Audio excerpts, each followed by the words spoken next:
Hello, this video is going to show you how to make a polygon using Google Earth. This is going to be a really short video focused on just one thing. So I'm in a project that I'm working on. I'm going to click the little line feature because a polygon is basically a bunch of sided shapes or many-sided shapes. So I'm going to click the line and a little box pops up, says select a starting point. I'm going to make a polygon around the island of Hawaii. And all I do is just drag my mouse, and wherever I want to make a corner, I just click my mouse, the left mouse, I guess, the left click, and over there, over there, and over there, and over there. And now I want to close my polygon. This is the most important part.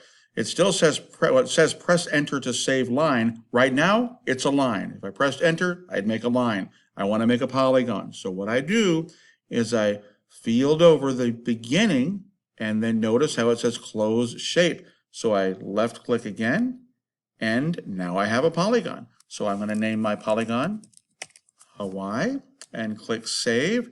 And notice how it added to my list. And notice that it has a little symbol there that looks like a polygon. So that is how you make a polygon in Google Earth.